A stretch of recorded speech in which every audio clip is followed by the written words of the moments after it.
My name is Sisanda and you're watching Open Studio on Cape Town TV.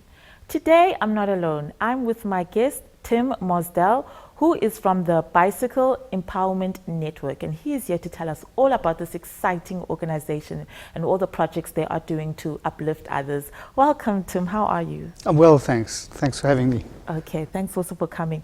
Can you please tell us about the Bicycle Empowerment Network? How did it all start? What is the history behind it? Okay, well, first of all, what is it? The Bicycling Empowerment Network, the name says a lot. It's about empowerment, but there are lots of different dimensions. But I think as we get into the conversation, I'll start talking about more of those. The organization's quite old. We've been going since 2002. Okay.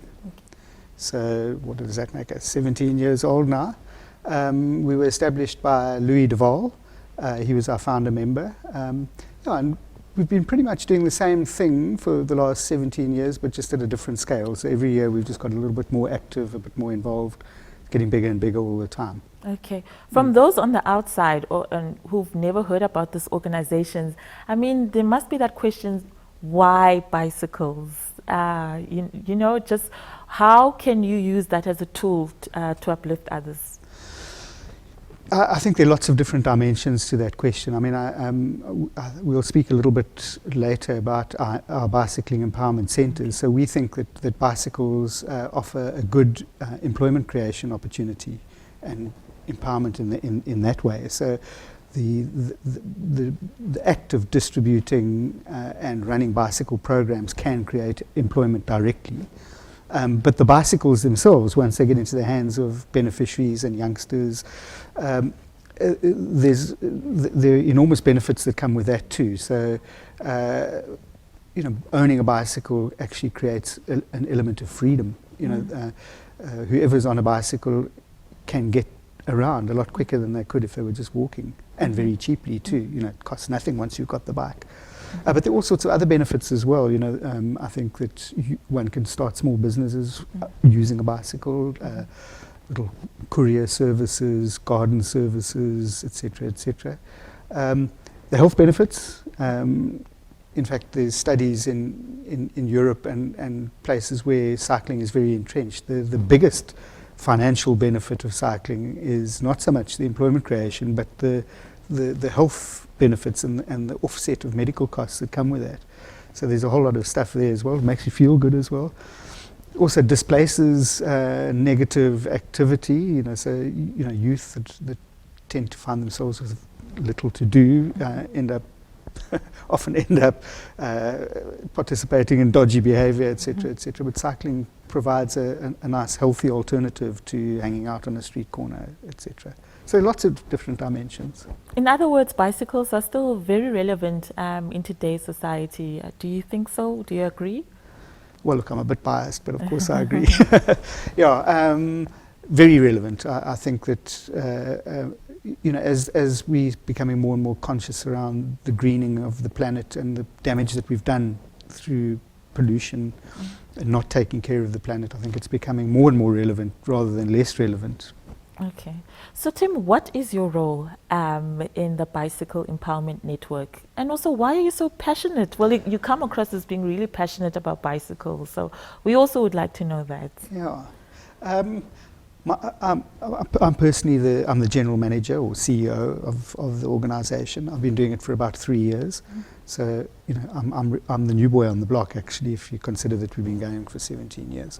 And you're right, it was passion that brought me into this career. Before I was a management consultant, selling billable hours and writing reports and things like that.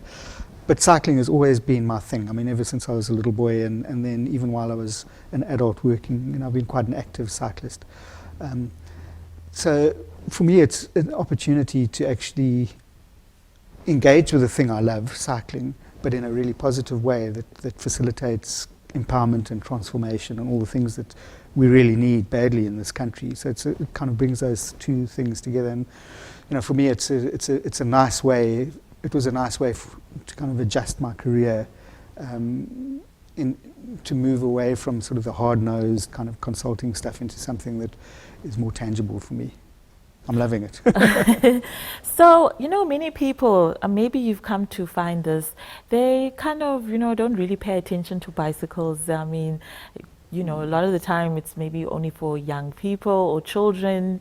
How do you go about kind of creating awareness and educating people about the value, this mode of transport still has in today's society? Yeah, I mean, one of our roles is advocacy. So we work very closely in partnership with other organizations like the Pedal Power Association and Kubeka. And together we try and spread the message as well as we can to different constituencies around the benefits of cycling. Look, we're very aware that there's quite a counterintuitive, sorry to use that kind of language, but dynamic in the sense that the more we need cycling, the less cycling is valued in some ways. So there's this kind of counter-aspirational thing about cycling. Cycling historically, especially among the less privileged people in our society, has often been associated with poverty. If you can't get a car, then you have to cycle. So that's quite a big thing that we've got to try and shift. That we should be aspiring to owning a bike and cycling, rather than seeing it as failure or lack of success. And it's not easy. I mean, I think we've got to chip away at that.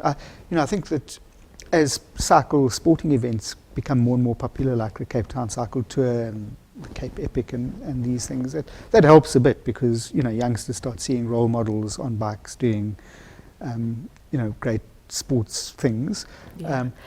I'm going to have to interrupt. Let's continue after the break. Do catch us and don't go anywhere. We'll be back soon.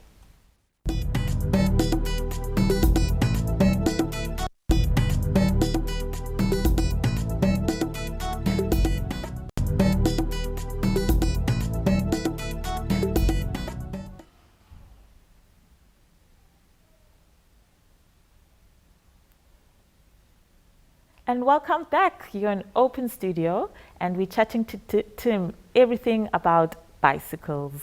So Tim, before the break, we were talking about, how people are not really at this point yet interested that much in bicycles, but your organization is working on various programs, to get the awareness and interest going.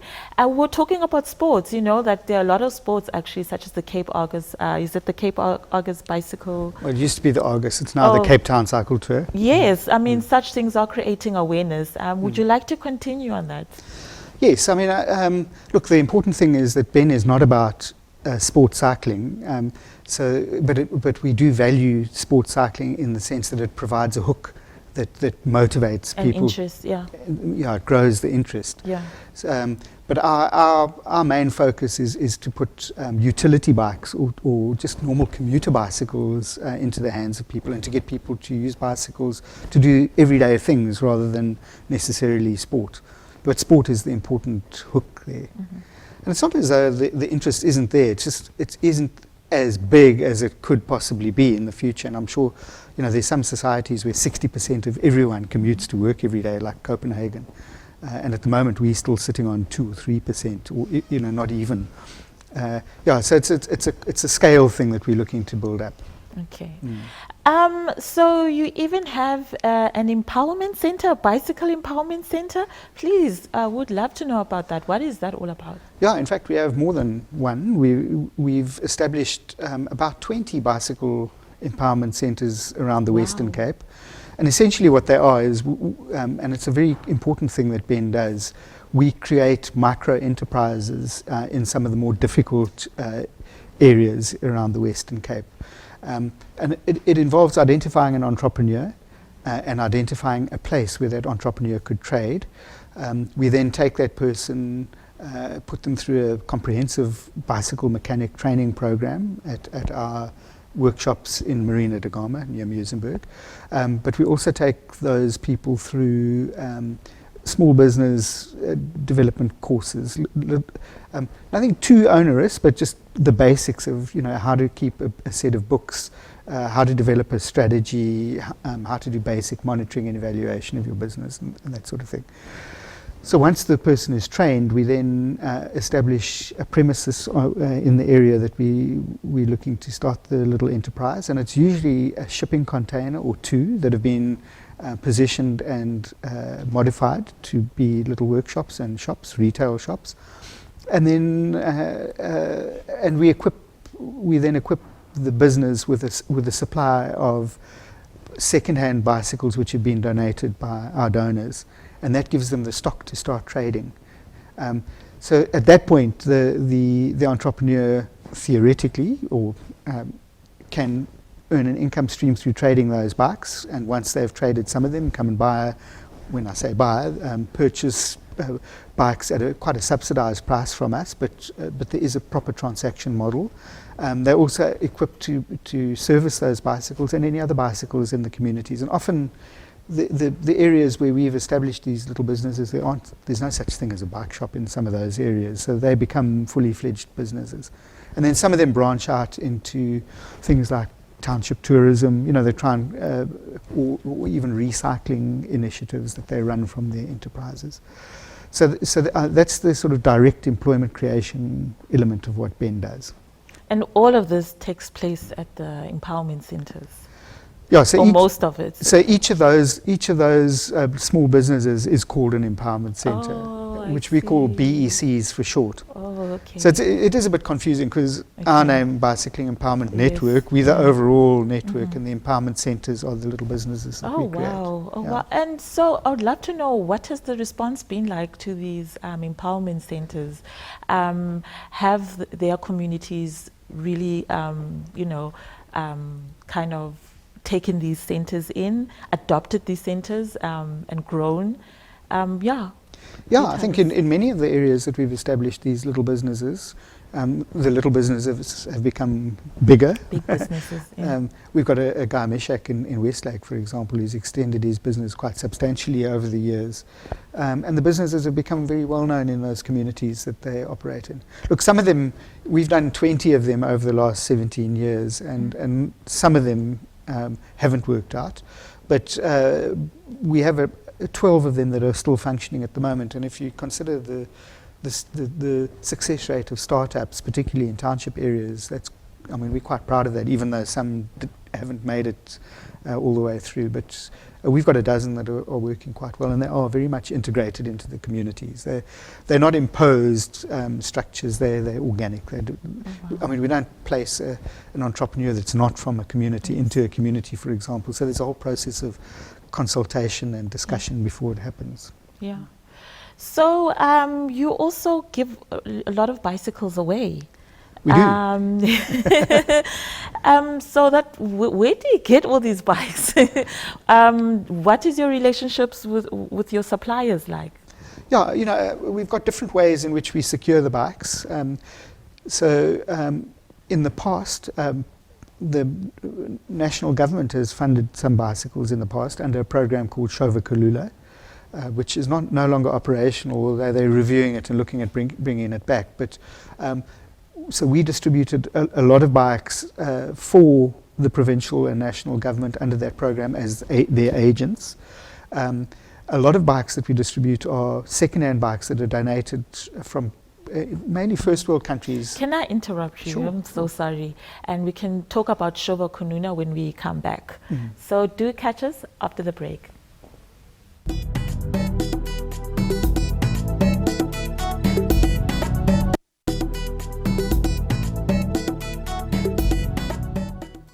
Welcome back to Open Studio. I'm here with Tim. Tim, before the break, we were talking about Shova Kununa. Please, can you just quickly brief us again what it's about? And we can continue from there. Okay, Shova Kununa was a program run by the National Department of Transport to try and get bicycles into communities. They had ambitious targets of distributing 1 million bicycles over 10 years. The program was moderately successful, but not as successful as they thought. So they've actually taken a step back, and they, especially in the Western Cape, they've gone through a process of thinking through how to do that program better. So we don't distribute Shova Kununa bikes anymore, but we certainly distribute our own bikes. And the bikes that we distribute are in two categories. We secure a lot of donated bikes from first world countries where we ship the bikes in, and we distribute those bikes mainly through those empowerment centres that we spoke about before the break. So that's part of our entrepreneur employment creation model. But we've also got our own bicycle called the Bike for All, which is a brand new bicycle. It's a standard bicycle that we distribute into schools and community organizations. And that's a joint program between BEN, my organization, and Pedal Power Association. And increasingly, we're also collaborating with Qhubeka, who also have a similar bike. And in the Western Cape, we have combined our efforts. So we distribute any of the three organizations. When we distribute in the name of all three. So instead of competing with each other, we now collaborating. And with a bit of luck, we're hoping that provincial government, the Department of Transport, will come back and reignite the Shavula idea, but preferably using the three organizations that have got a track record. You mentioned an important word, which is collaboration. Yes. So you said you work with an organization called Qhubeka as well as Pedal Power. Yes. What has that relationship really been like, and who else are you collaborating with? I think that the collaboration is probably the one thing that I'm most proud of that BEN has achieved over the years. I think we're a small organization, and quickly recently we've realized that for us to make the biggest splash that we can as a small organization, we need to collaborate rather than compete with people. So we've got a very, very close partnership with Pedal Power Association. Almost everything we do in consultation or in collaboration with them.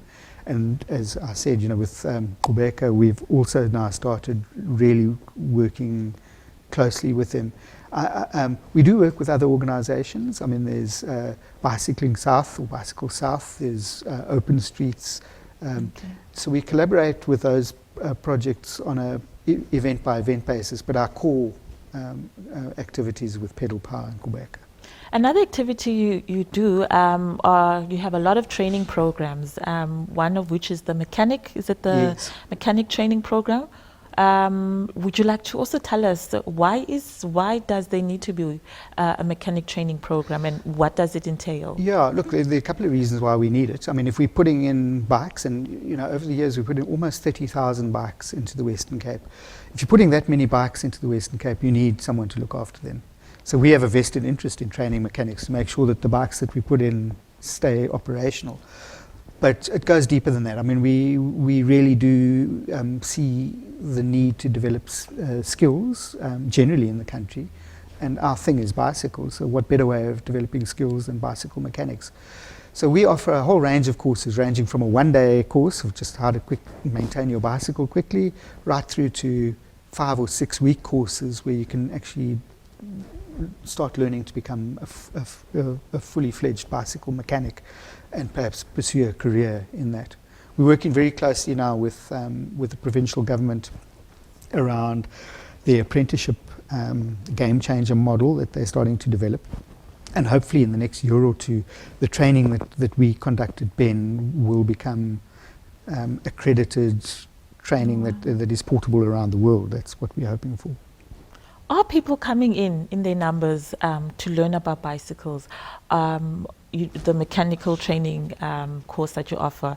Also, do you offer it for free, or can anybody in the community, come and learn? How does it work?